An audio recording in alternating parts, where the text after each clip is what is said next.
सबसे पहले भगवान भोलेनाथ के चरणों में प्रणाम करती हूँ, मेरा प्रणाम स्वीकार हो। आदि शक्ति माँ भवानी गौरा के चरणों में प्रणाम करती हूँ, मेरा प्रणाम स्वीकार हो।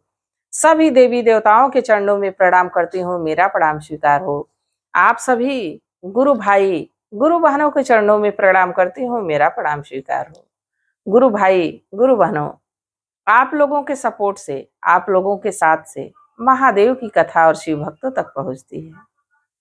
तो आप लोगों से यही निवेदन है कि आप लोग कथा को ज्यादा से ज्यादा शेयर करें ताकि महादेव की कथा और शिव शिष्यों तक पहुंच सके। अगर जो आप लोग चैनल पे नए हैं तो सब्सक्राइब कर लीजिए ताकि जो भी वीडियो पड़े, जो भी कथा पड़े, वो आप लोगों तक आसानी से पहुंच जाए। कमेंट में महादेव का नाम जरूर लिखिए। महादेव का नाम लिखने से, बोलने से सारे कष्ट दूर हो जाते हैं, सारी परेशानी दूर हो जाती है।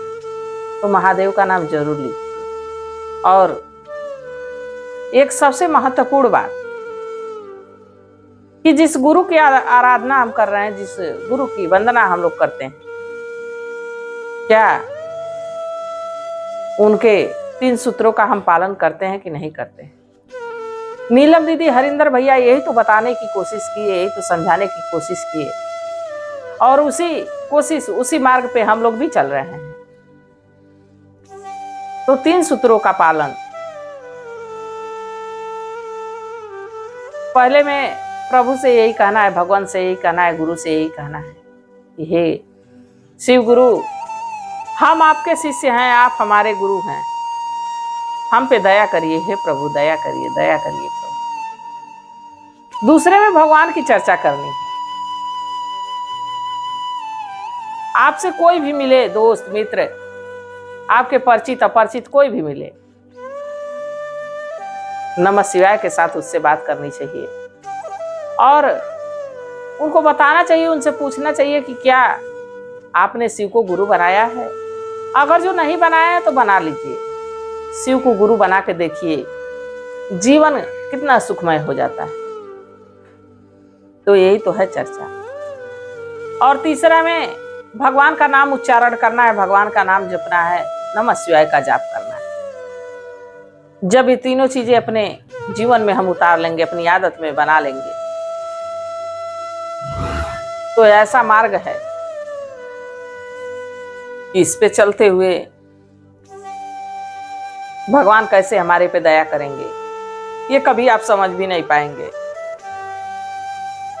तो गुरु भाई गुरु बहनों, आज जो मैं कथा सुना रही हूँ, कथा को अंत तक सुनिएगा। कथा बड़ी ही सुंदर है और जब भगवान की चर्चा हो रही है, महादेव की ही बात हो रही है,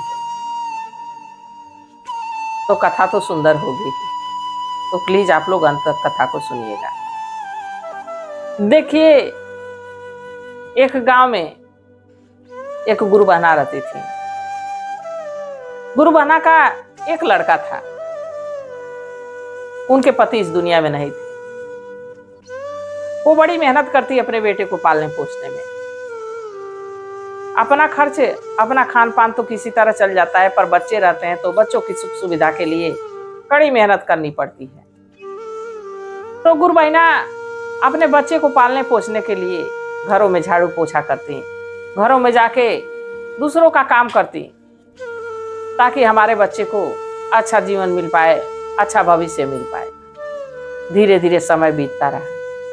गुरु बहना तो महादेव की भक्त थी, उनकी परम भक्त थी। बिना पूजा पाठ किए वो अन्न जल ग्रहण नहीं करती थी। धीरे धीरे समय बीता, लड़का थोड़ा बड़ा हुआ। लड़का सीधे विपरीत था अपनी माँ से। उसका सोचना ये था, कहना ये था कि माँ, अगर जो तुम काम नहीं करती तो क्या भगवान भोजन पहुंचाते, क्या भगवान हमको खाना पहुंचाते? ये तो तुम मेहनत करती हो तब ना ये संभव हो पाता है। तो समझाती कि पुत्र, महादेव की कृपा है कि तुम हमारे बेटे हो, और महादेव की कृपा है कि हम सलामत है तुम्हारे देख रेख के लिए। तो इस बात को उनका लड़का मानता नहीं था, वो भगवान को मानता ही नहीं था। धीरे धीरे समय बीता, कुछ और बड़ा हुआ। जब बड़ा हुआ तो उसके गांव में प्रवचन हो रहा था, जैसे कथा हो रही थी। तो रोज देखता कि वहां हजारों की भीड़ लग रही है, कथा सुनने लोग हजारों की भीड़ में जाते हैं। तो रोज उसके मन में एक ही सवाल रहता था कि क्या ये लोग मूर्ख हैं, क्या पागल हैं, क्या ये कथा सुनने से आखिर क्या होता है कि इतने लोग, जैसे लग रहा है कोई खजाना वहां मिल रहा है, वैसे लोग जाते हैं। खजाना ही तो है ये, महादेव की कथा खजाना ही तो है ये, जिसके पास हो जाए, जो ये अमृत रस पा जाए, जिसको इस अमृत की लत लग जाए, उसका जीवन धन्य हो जाता है। अब वो लड़का यही सोचता रहता है कि देखो तो अभी कोई काम रहेगा तो इतने लोग नहीं जाएंगे जितना कथा को सुनने जा रहे हैं। धीरे धीरे एक दिन बीता, 2 दिन बीता, 3 दिन बीता, एक दिन उसको भी नहीं रह गया। सोचा आज मैं भी जाके देखता हूं कि उसमें होता क्या है। अब गया, महात्मा जी अपना प्रवचन सुना रहे हैं, सारे लोग बड़े मगन से प्रवचन भजन का आनंद ले रहे हैं। जब प्रवचन समाप्त हुआ, सारे लोग अपने अपने घरों को जाने लगे, सभी लोग लगभग चली भी गए, वो अपने जगह पे बैठा ही रहा। थोड़ी देर के बाद महात्मा जी आए, पूछे, अरे बच्चा क्यों बैठे हो, घर नहीं जाना है, क्या परेशानी है? वो कहा, महात्मा जी मुझे आपसे एक प्रश्न पूछना है, इसलिए मैं गया नहीं हूं। महात्मा जी मुस्कुराए, बोले, बोलो बच्चा, तुम्हारा क्या प्रश्न है? तो कहा कि ये बताइए कि अगर जो हम कोई काम काज ना करें और मेहनत ना करें तो क्या भगवान हमको भोजन खिला देगा, हमको भोजन देगा? महात्मा जी कहे कि कर्म तो करना ही चाहिए, बाकी जहां तक भोजन की बात रही, कर्म करते हुए अगर जो भगवान नहीं लिखे हैं तो भोजन नहीं मिल सकता है, और जब लिखे हैं तो भोजन जरूर मिलेगा। और हाँ, जो भगवान पे विश्वास रखता है, भगवान पे भरोसा रखता है, उसको भोजन अवश्य कहीं ना कहीं से जरूर मिल जाता है। हमको तो मिलता है। महात्मा जी कहे, हमको तो मिलता है। तो कहा कि क्या हमको भी मिलेगा? तो कहे कि हाँ, भगवान को मानो, भगवान की साधना करो, भगवान की आराधना करो, जरूर वो फल देगा। अब वो लड़का प्रण कर लिया वहीं कि अब मैं भी देखता हूं कि भगवान हैं, कैसे मदद करते हैं। अगर जो भगवान हैं तो कैसे मदद करते हैं। फिर सोचा कि अगर जो साधना मैं कहीं इधर करता हूं तो कोई ना कोई आ जाएगा। साधना करने के लिए चलता हूं जंगल में, जंगल में करूंगा तो देखता हूं भगवान कैसे हमारे खाने का प्रबंध करता है, कैसे हमारी व्यवस्था करता है। देखिए उस लड़के की सोच। अब अपनी मां से कहा कि मां, मैं किसी काम से कहीं जा रहा हूं, तुम परेशान ना होना। मां को कह के और जंगल चला गया। जब जंगल में गया तो एक वृक्ष देखा, बड़ा ऊंचा वृक्ष था, बहुत घना वृक्ष था। तो सोचा कि क्यों ना इस वृक्ष के नीचे ही बैठ के अपनी तपस्या करूं। फिर उसके समझ में आया कि वृक्ष के नीचे बैठूंगा तो हो सके कोई जंतु आ जाए, कोई जानवर आ जाए, परेशान करे, बीच में ध्यान भंग कर दे। मैं डाल के ऊपर बैठ जाता हूं, देखता हूं भगवान कैसे हमारे खाने की व्यवस्था करते हैं, कैसे हमको भोजन कराते हैं। मैं भी आज देख ही के रहूंगा। अब एक ऊंची शाखा देख के, ऊंची डाल देख के, और उसी पे जाके बैठ गया, नमः शिवाय का जाप करने लगा। अब वो जाप में, ध्यान में मग्न है। तभी देखा कि कुछ राजा के सैनिक, कुछ लोग आए, उसी पेड़ के नीचे बैठ गए, घोड़ा दूसरे तरफ बांध दिए। ढेर सारे घोड़े थे, सब घोड़ों को पेड़ के शोर में खूंटा लगा के सब घोड़ों को बांध दिए। तो उसमें जो मंत्री था कहा, राजा साहब ये वृक्ष बहुत छायादार है, यहीं पे हम लोग कुछ देर विश्राम करते हैं, फिर चलते हैं, और तब तक रास्ते में खाने के लिए कुछ हम लोग जो भोजन लिए थे यहीं पे भोजन भी कर लेते हैं। राजा कहे कि सही बात कह रहे हैं। अब सारे सैनिक, मंत्री, राजा सब लोग भोजन करने के लिए हाथ मुंह धुले अब बैठ गए। अपना अपना भोजन निकाल लिए, सबके आगे भोजन परोस दिया गया। और तभी शेर की गुर्राने की आवाज आई, शेर बोलने की आवाज आई। शेर इतना जोर से गुर्रा रहा था कि मंत्री कहा कि राजा साहब, लग रहा है कि शेर आ रहा है और आएगा तो हम लोगों को भी नुकसान पहुंचाएगा, साथ में घोड़े हम लोगों के हैं, उन सबों को भी कोई नुकसान पहुंच सकता है।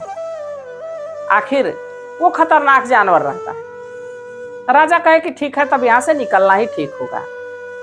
अब राजा और सारे मंत्री सैनिक सब घोड़े सवार हुए, भोजन वहीं छोड़ दिए और वहां से निकल गए।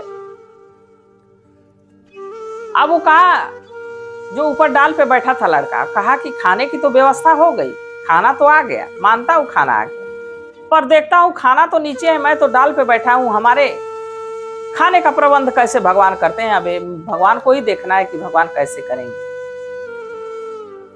अभी सोच ही रहा है, कुछ देर अपने मन में यही विचार कर रहा है, तब तक वहां कुछ डकैत आए, कुछ चोर आए, सामान चोरी करके और जा रहे थे।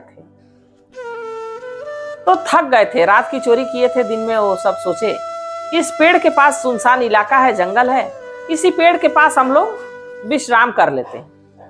तब तक एक चोर की नजर गई, देखा कि इतना सारा भोजन पड़ा है। कहा, गुरुजी, आज तो हम लोग की पार्टी लग गई, आज हम लोगों का दावत उड़ाएंगे यहीं पे, देखिए कितना ढेर सारा भोजन पड़ा है। तो मंत्री कहे कि नहीं नहीं, भोजन करना मत, हो सके हम लोगों को फंसाने के लिए, जो चोरों में एक सरदार था, वो कहा कि नहीं नहीं, भोजन करना मत, हो सके हम लोगों को फंसाने के लिए, हम लोगों को मारने के लिए कोई जहरीला खाना, यहाँ जहरीला भोजन रख दिया। अब दूसरा चोर कह रहा है, सही कह रहे हो भाई, सही कह रहे हो। तो वो कह रहा है कि हाँ, इस जंगल में पता नहीं कौन लाके जहर तब तक दे रहा है, कोई खाना खा रहा होगा, हो सके अचानक उसको कोई काम आ गया हो, छोड़ के लोग चले गए हैं। तो दूसरा चोर कह रहा है, नहीं नहीं, दाल में कुछ काला है। तो तीसरा कह रहा है, सही कह रहे हो, कुछ काला लग रहा है, नहीं पूरी दाल ही काली लग रही है। अब लगे सब जंगल में फैल गए, ढूंढने लगे कि कौन ऐसा काम किया है। अब कोई रहता तो ना मिले, फिर आके थक हार के वहीं पेड़ के नीचे बैठे सब। तब तक एक चोर की नजर ऊपर डाल पे गई, देखा कि एक व्यक्ति बैठा हुआ है। तो कहा, सरदार, मैं देख लिया जो ये भोजन रखा है जहर मिला के, देखिए डाल के ऊपर बैठा हुआ है। अब सरदार कहे कि उसको बुलाओ, ये भोजन करे, जहरीला होगा तो भोजन नहीं करेगा, नहीं जहरीला होगा तो भोजन कर लेगा। अब लगे लोग बुलाने, वो आए ही ना। वो तो प्रण ठान के बैठा था कि मैं यहाँ से अब हिलूंगा नहीं, देखे तो भगवान कैसे हमको भोजन कराते। अब चोर क्या किए, सब कितना हो बुलाए, वो व्यक्ति उतरने का नाम नहीं ले रहा। सरदार कहा कि खाना उठा लो, ले जाओ पेड़ के ऊपर ही इसको खिलाओ।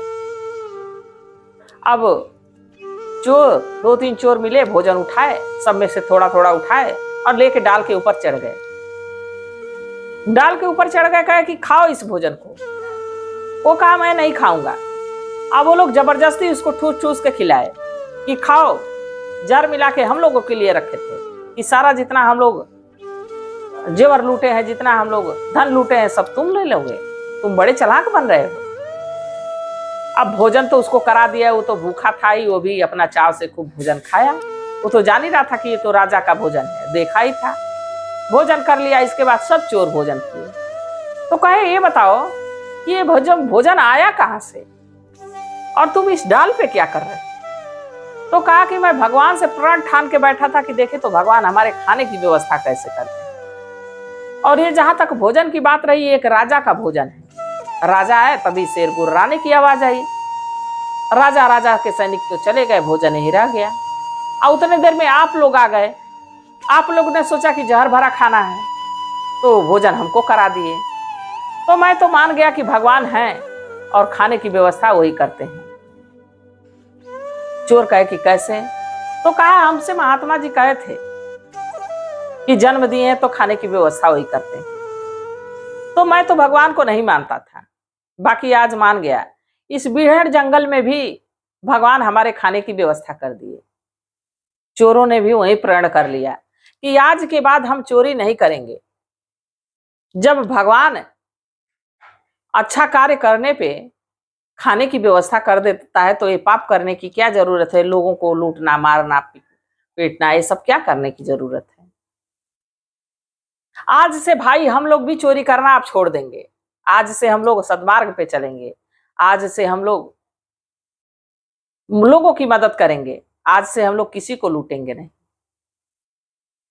और लड़का भी डाल से उतरा, घर गया, माँ से अपने हाथ जोड़ के क्षमा मांगा, माँ हमें क्षमा कर दो।